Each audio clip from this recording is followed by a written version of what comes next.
Welcome to Move Like This, brought to you by the Accounting Move Project and sponsored by Moss Adams and Sapro. On this podcast, we share ideas and hear from guests about how they find, retain, develop, and advance women and other underrepresented groups in their accounting firms. Now, on to our guest.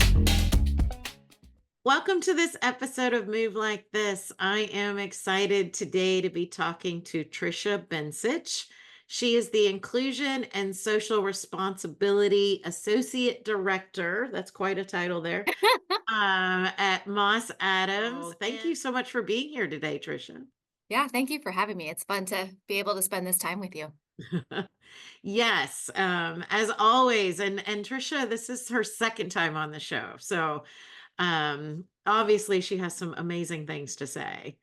And today, we're kind of going to dive into the idea of mental load. So Moss Adams and Tricia in particular are incredibly supportive of the Accounting Move Project and are its founding sponsor, dating all the way back to 2010. And recently, I asked her to present a session for the Move Mini Summit, which was attended by more than 1,000 people. So a lot of people were interested in this topic, just seeing the title and description. And her topic was how mental load impacts women in the workplace.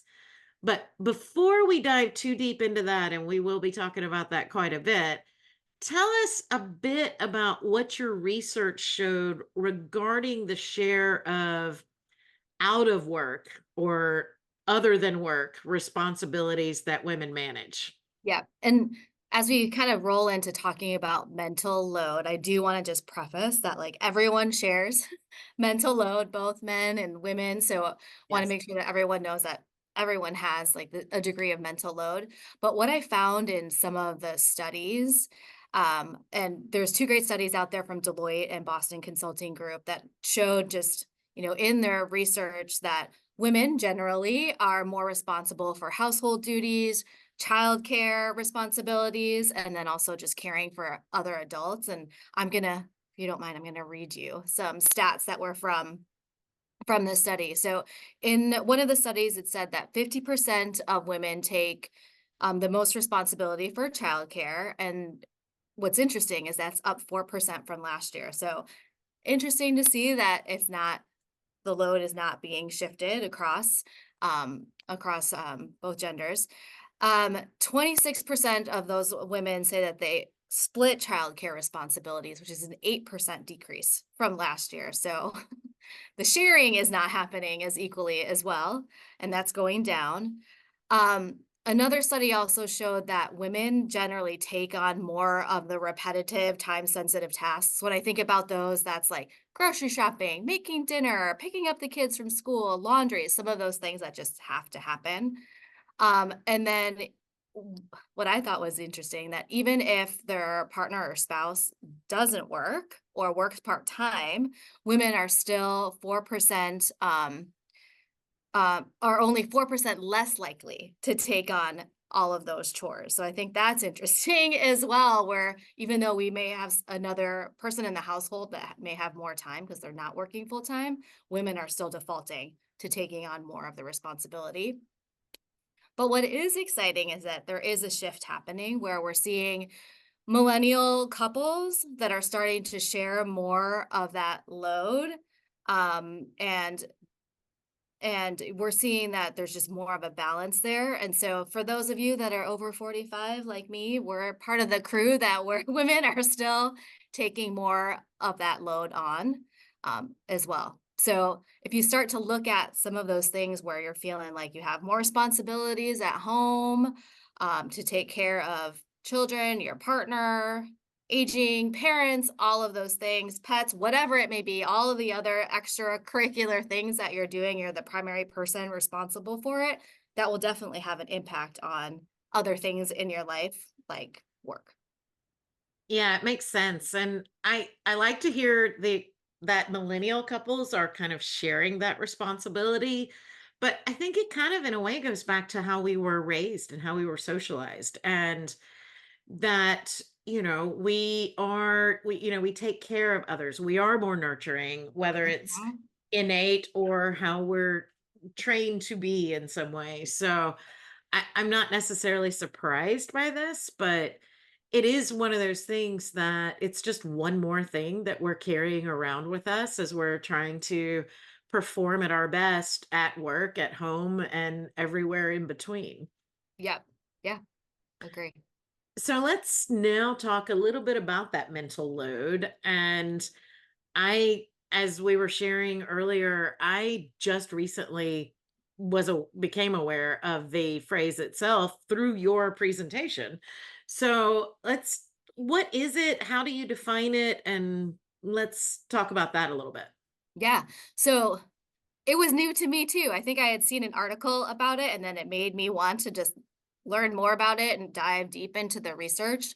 So when I've all the different articles and studies that I read, it talks about the cognitive effort to complete a task or manage a situation. So it's all about like not just the work that actually get that needs to get done, but all of the prep and all the things that are going on in your mind Mm. that goes into just getting that task or activity done.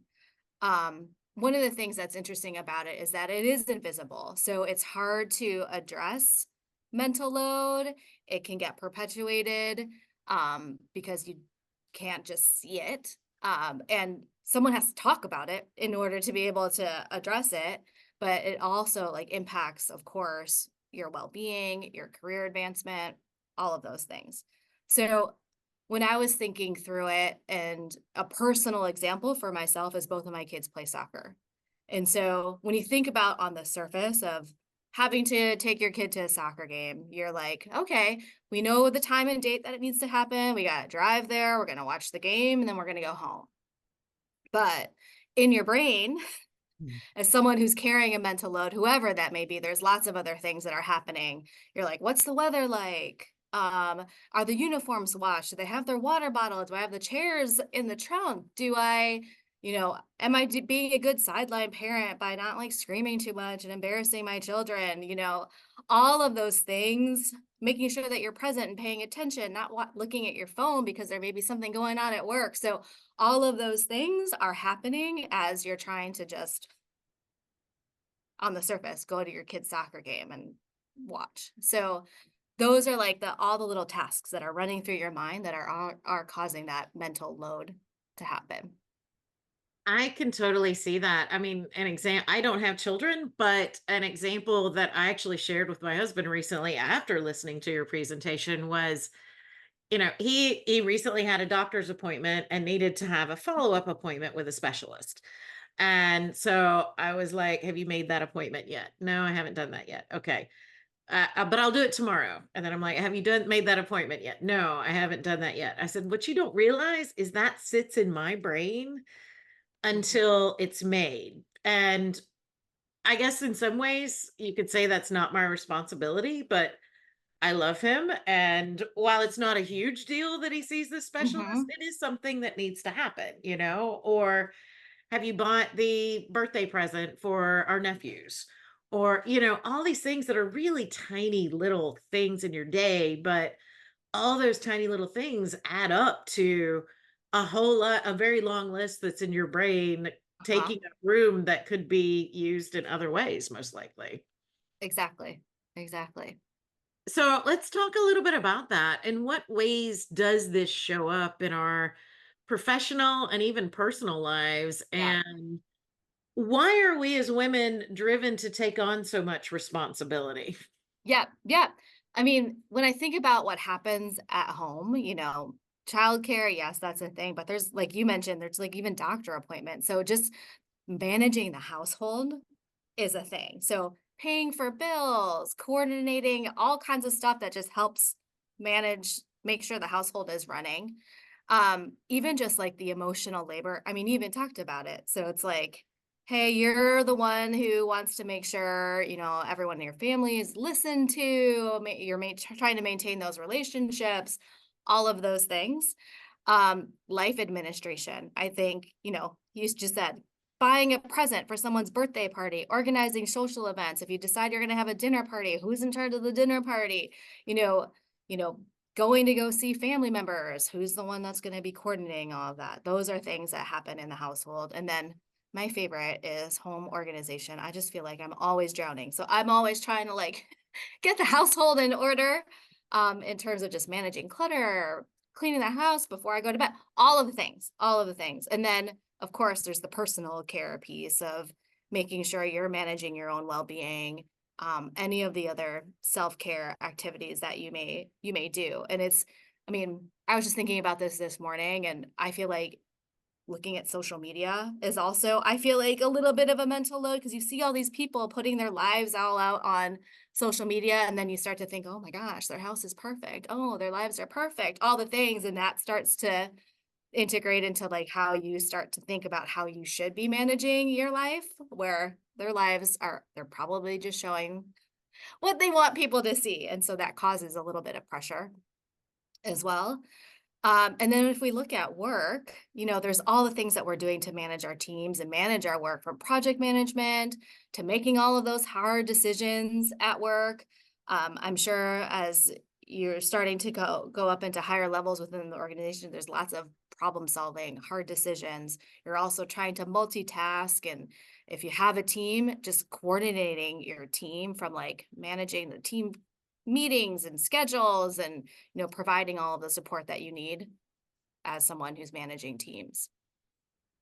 Yeah. So it's really kind of like being in the middle of the tornado, sort of like there's all of these things around you that need to be addressed. And I do. I mean, I feel this myself in times. I'm like, I have so many things sometimes going on that you don't know what to do first, or Right. what to address first. And you just Yeah. kind of that almost paralysis comes over you, because it's like, well, should I do this or this? And Yeah. which is going to have the most impact, or what's the most important? And what does that mean for later in my day when I have this meeting and all of this? Yeah. I totally understand what Yeah. you. Something that I do for myself, and this is probably not a good way to do it, but I'm like, if I don't get this done today, will I get fired? I know I won't get fired, but that's how I like put stuff in my head to prioritize. I'm like, okay, if I don't get this done, it's going to have a serious impact on X, Y, and Z. But saying I'm going to get fired is what I use in my brain to be like, it's important. And then back to your question around just why do we take on so much? I know you talked earlier about like how we're socialized. That's part of just how some of us were raised, even some of the cultures that we were raised in, where we're wanting to do the care and feeding and take on some of those responsibilities. I know for myself, I'm a little bit of a people pleaser too. So I get joy, satisfaction when I feel like I'm helping other people, to take on different things. Some might have that fear of failure. And when I say feel of failure, it could be that you may not fully trust everyone around you. So you're like, I'm just gonna take care of it because I know I can do it the right way and the way that I want it to get done. And I know it'll get done the way that I want it to. Um, there could be some things just around just the nature of your job and the hierarchy at work as well too, where yeah, sometimes your role might be that person that's taking on more of that mental load and some of those details as well. Um, and then just that kind of that sense of ownership, or even just that perfectionism piece that we say a lot of women have, where like, I want it to be perfect. And if it's not done, if I'm not doing it, then it's not perfect. So that could be some of the reasons why we do take stuff on ourselves and not delegate to other people. And I think too, in some cases, we're our own worst enemies in this situation. In Yes. that, like, if I don't do it, it's not going to be perfect. Or Mm. if it's not done exactly the way that I want it to be done every single time, then, well, I'll just take it back over. And Yeah. that's kind of, it makes it worse for us, even though we're trying to do a good job. So it's this Yeah. weird kind of dichotomy and balance that we're always seeking. Yeah. I think where I fall down a lot in this area is like, oh, it'll only take me a second. Oh, But yeah. then it's 20 things that only take not a second, but then it's like you're adding to the things. So you're like, oh, it won't take me very much time. But then you've taken on 20 things that won't take very much time.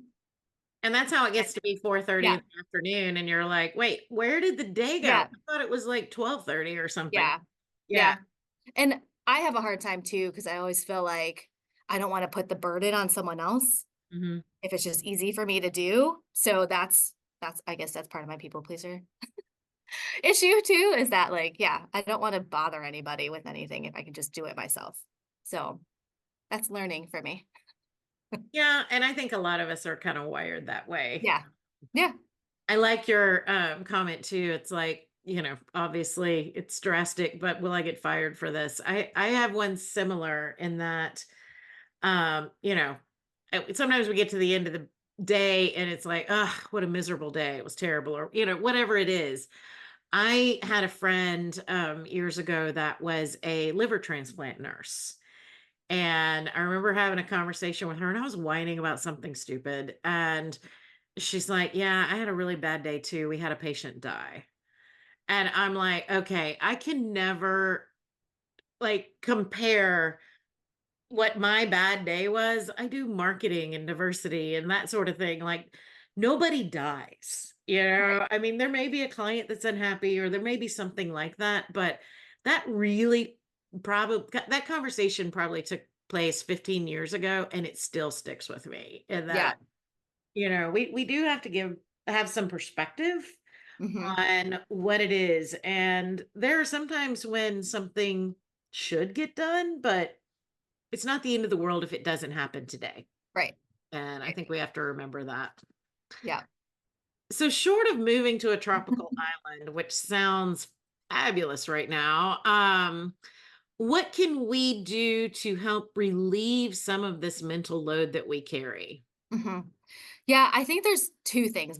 I would like to also just talk about, like, what we can do for ourselves, and then for those of you that are working with other people, what you can do for your teams and your coworkers as well. So, I think I can't remember if it was when we were talking earlier, but we were just talking about, like, let's just talk to whoever we're sharing space with, your partner, your spouse, other folks about just talk about mental load. Like, let's just say, "Hey, this is what it is." I mean, when I was doing research for this, I was like, "Take a look at this." And my husband was like, "Oh, yeah, I kinda get it." So just even talking about what it is and how it's impacting you is super important. I'm a list maker as well. So for myself, like just taking just the prioritizing, making a list, because sometimes even just having that list instead of keeping it all in your brain can help you feel better about how you can manage everything that's going on in your mind. So at least it's just down on paper. And then I love checking off boxes too. When stuff gets done, I love to like say like I got that done. We talked about this earlier and it's really hard. We all have to learn it, but just continuing to just feel like we can delegate and just let things go. Just have faith in other people that they're going to get it done and not care how they get it done. Just make sure that they get the result that you want, right? Setting boundaries is also kind of a tough thing to do, but just making sure you're setting the boundaries of what you're willing to do and being able to say no. And then I like the term professional pretzel because I think a lot of us like to take on lots of different things. So let's not try to take on everything, take on the world, and just be really focused on what you think is going to be making the most impact in your career and in your life and be focused on those things. And then another piece, which also stresses me out, is just the recovery because I'm one of those people that are terrible at taking time for myself, Same. but you have to do it. And I try to do it, but that will help kind of alleviate some of that mental load when you're actually taking care of yourself. It's kind of that oxygen mask thing that you hear everybody talking about where if you can't take care of yourself, how are you supposed to take care of others? Yeah, and not feeling guilt about that too. Mhm, Because mhm. I can take some time for myself, but the whole time I'm doing that, whether it's, getting a massage or just, taking some downtime, I'm ticking off the things in my list that I need to do once this is done. And Yeah, that is not helpful. yeah, yeah, So I think it's important to kind of say, all right, this is perfectly acceptable to take an hour or a day or whatever it is for yourself. And because if you're not taking care of yourself, it is hard to take really good care of others. yeah. And that actually showed up in some of the research that I saw where like mental load just doesn't is not just when you're at home. It's not it's it's happening all day long. So there's all these other things that are happening and so it's just perpetual. Like you're trying to take time for yourself, but you're probably thinking about all of the things. I know mindfulness and meditation is a huge thing at Moss Adams. And in some of our meetings, we start with like a 5 minute, like, let's just reset, and we use Headspace, and we'll do like a mindfulness meditation thing. And it takes, I still have a hard time because I'm still thinking about all the stuff that's going to be happening in the meeting or stuff that I didn't do yet. So like, that's tough to like shut off your brain a little bit and reset. That's hard. That's really, really hard. That's a cool idea. I've not heard of others doing that. I Yeah. like that idea because it's like, what do you say, 5 minutes at the most, but that's going to make the remaining time in that meeting probably much more productive. Yeah, it just gets everyone, at least tries to get everyone focused and ready to go and take that, because we're rushing around everywhere trying to get from meeting to meeting, and just taking that like 1 to 5 minutes, whatever it may be, to just recenter. Yeah, gets us all focused again. Well, that is a perfect lead into my last question before we get to some fun ones. But, Yeah. what can employers do to support the women on their teams and everyone really, but uh, particularly women? And what advice do you have for those that want to create work cultures that can thrive and move more women into leadership roles as they know they're dealing with all this mental load as Yeah. well? Yeah. So I think one of the biggest things that I'm sure we've all experienced with the pandemic is just that culture of flexibility, where more and more of us are looking for that flexibility. So as much as our organizations can foster that culture of flexibility, and this is for both men and women, because when everybody has flexibility, everybody has the opportunity to help Yeah. take on some of that mental load. So I think it's super important for organizations to promote, still have that being able to work from home, having that hybrid workplace. Also, being more focused on results than FaceTime. I know we've heard all of these things before. Um, but just being a true culture of saying like, yeah, we know you have responsibilities outside of work, and that, we're going to be a workplace that's going to help you be able to kind of manage both of those things. I think another big thing is, we all know there's a lot of us are taking care of aging parents. So Mm. whatever support that you can give from that perspective for both aging parents or for children, just what type of additional support can you provide to your employees? I know here at Moss Adams, we have both elder care and child care backup support. So, we have, I can't remember, maybe, I think it's about 20 days where if there's, any of our child care or elder care folks or help are not available, the firm can jump in through Bright Horizons to help support and bring someone in on those days where there might be an emergency and you need support in that way. So that's super, super helpful as well. Any type of parental leave that you can provide, I think is super helpful. And for us, we have parental leave that we give to both our birthing parents and non-birthing parents is the same amount of time. Of course, if you had the baby, you have extra time, but in terms of just additional parental leave, because we want to encourage both parents to be able to take that time off and also share in that beautiful, wonderful time too. But also just be part of just sharing that load, especially when the babies are new. There's a lot of work that goes into that too. Some other things, just from a self-care perspective, I talked about how we use Headspace. So anything that you can do to provide those types of resource where people can be focused on their own well-being, I think that's great. We use an organization called Spring Health that offers counseling and some of those other things, coaching services as well, which has been really, really great. And then also there's mindfulness as well. And then my big thing, and we used to, when I used to work at another firm, we used to call it disconnected time off. And I love that term, because I think we all take vacation days, we all take personal days off, but like we're all also trying to sneak in some work. trying to answer emails, do other things. So as much as you can encourage people to actually take the time off and be disconnected, um, I encourage people to do that. It's been I would say I'm probably one of the worst people to do that because I'm always like, "Okay, but I will be online from this time to this time." But there's been a couple times where I was like, "I'm not gonna be checking messages. If an emergency comes up, just text me versus sending me a message." And it's amazing how different it can be to just not be focused and be checking, even if it's just a day. One day where you're not looking at emails or working when you're promising yourself you're gonna take the day off. That that helps a lot too. Yeah. And as we kind of talked about before, it's rare that a real emergency is going to arise. So, Yeah, and I am also really bad at that, but the benefits are huge, yeah. and I'm going to do better on that myself. So it's a good reminder. We can all do better. And when I think about just mental load and just the impact on women's careers, I mean, if you're taking your brain space to take care of all these other things, it does take your time away from all of the things that we say are important to advancing your career. Like, having time to network, or taking on those extra projects that might give you that visibility within your organization.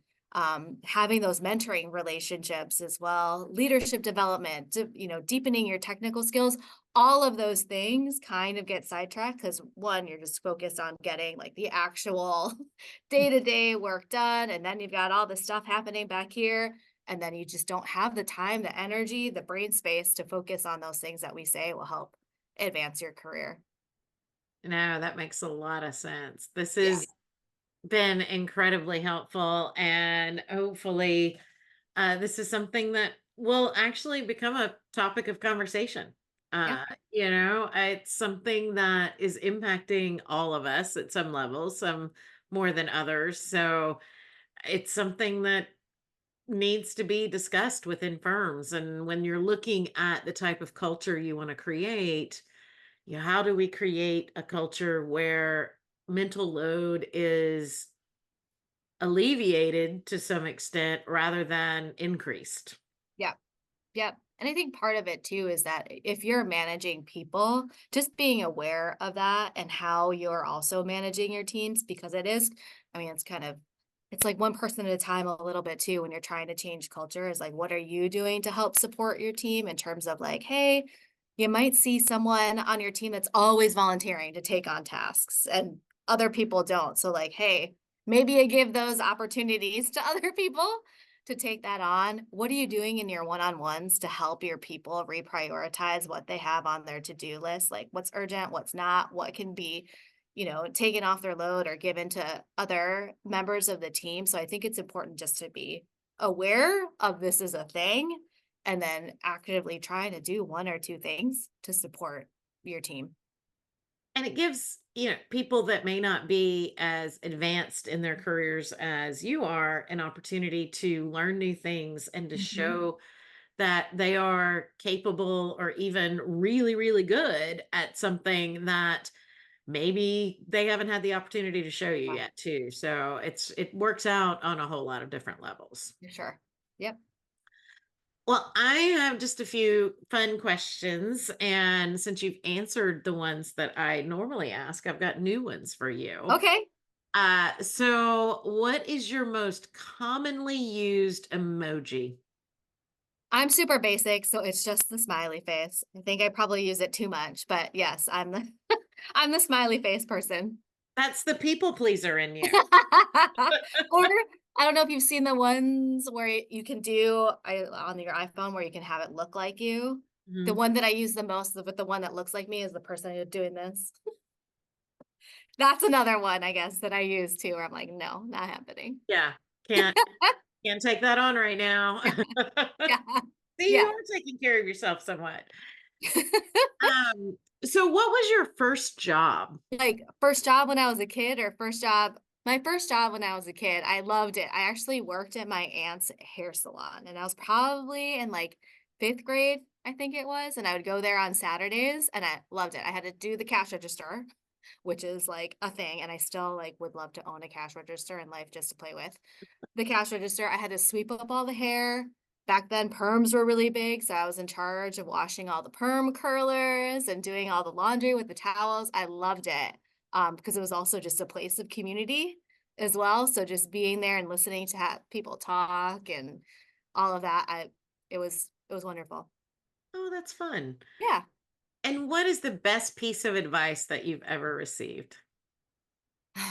Um, there's a couple, which probably one of those pieces is probably why I have so much mental load, but it was just my mom was like, "You need to be able to take care of yourself.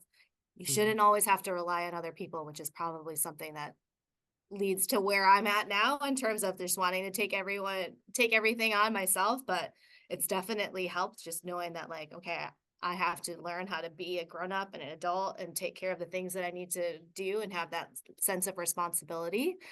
But another one that I've learned through just kind of our I&D journey as a firm was once you know better, do better. Yeah. So I kind of look at even this, our talk today is like once you know about mental load, let's try to do something about it to help ourselves and to help other people too. That's what I've always really loved was that, okay, you know this now. Yeah, So what are you going to do with that yeah, information? exactly. That's Yeah. great.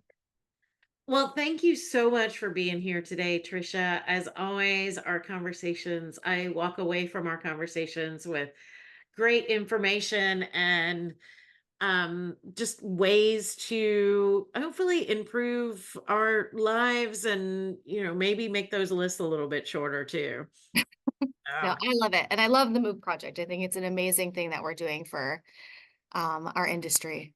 So we're so happy to be a part of it, well, and we are happy to have you as a part of it. So thank you so much.